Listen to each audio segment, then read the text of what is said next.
Hi, I hope that you are all doing well. Thank you so much for joining me here today, where we're going to talk about our first book for March, and that book is Anatomy, a Love Story by Dana Schwartz.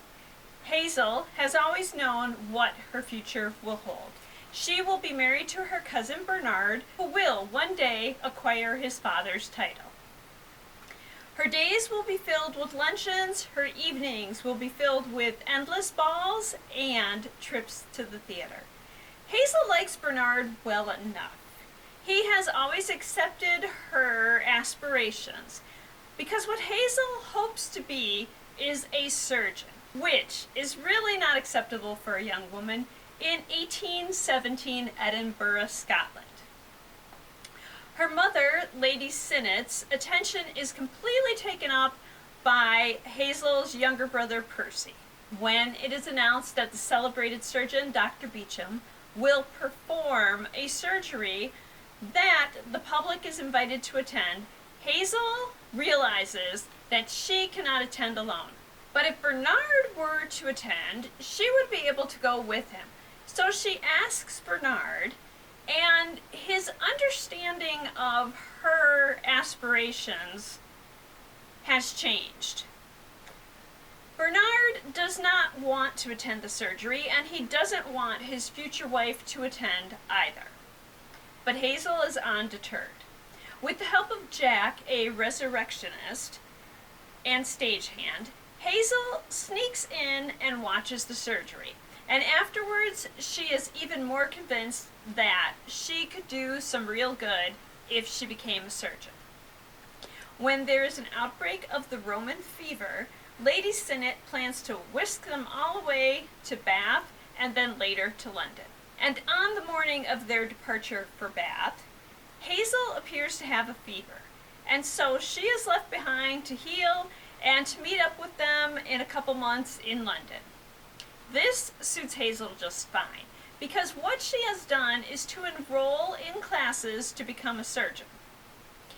She attends the classes disguised as a man, and she does very well on them. In fact, she's the best in her class. But it doesn't take long for her identity to be uncovered.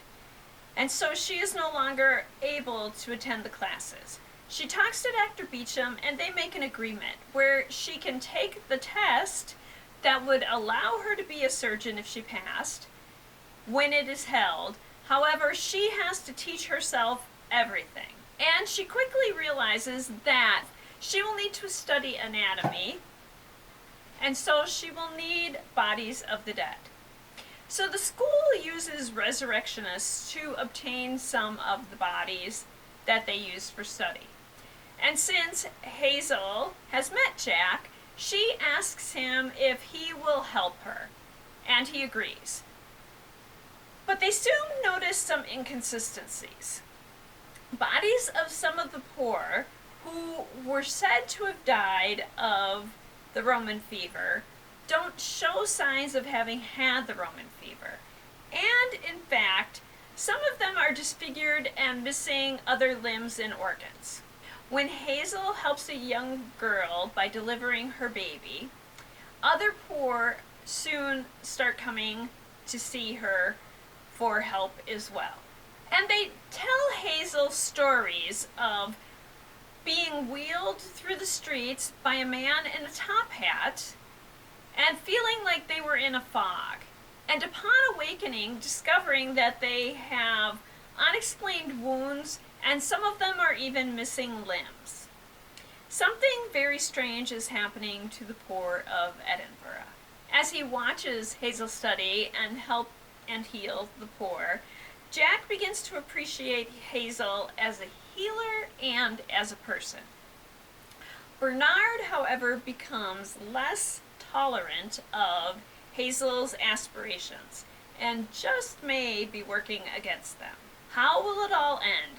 Does Hazel pass the test and become a surgeon? Does Bernard come to respect her skills as a healer? And what is happening to the poor of Edinburgh? Anatomy, a Love Story is a look at a time when some people were not allowed to pursue their dreams. It is a compelling and enlightening story of a girl who is trying to determine her own future. If you enjoy this book, you may also want to check out some of the following titles. The first title is a biography of a young girl in difficult circumstances who radiates hope. And that is The Diary of a Young Girl by Anna Frunk. We have this book in the original biography format and as a graphic novel. The presence of the Nazi regime in Germany convinces Anna's parents that they must leave. They move to the Netherlands, which is later invaded, and they once again are burdened by the Nazi occupation. The entire family, including Anna, her parents, and her sister Margot, move into the attic space above the warehouse where their father works. Here they share the small space with another family and a dentist. It is difficult for Anna, being the youngest. Everyone else is always offering her ideas on how she can change for the better. But even in these trying circumstances, she remains hopeful and looks to the future. The next book is a modern classic, and once again we have it in the original novel format and as a graphic novel adaptation. And this story is To Kill a Mockingbird by Harper Lee. It takes place in Alabama during the 1930s. It follows Scout, her brother Jem, and their father Atticus.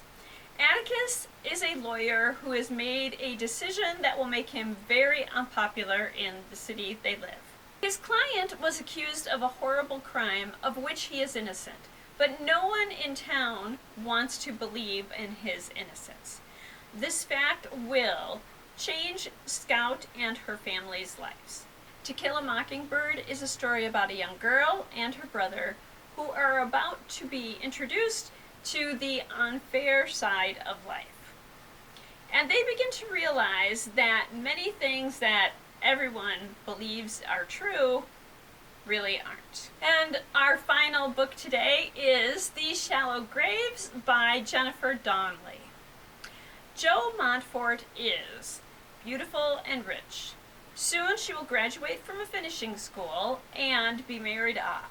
But Jo secretly dreams of being a writer and a journalist.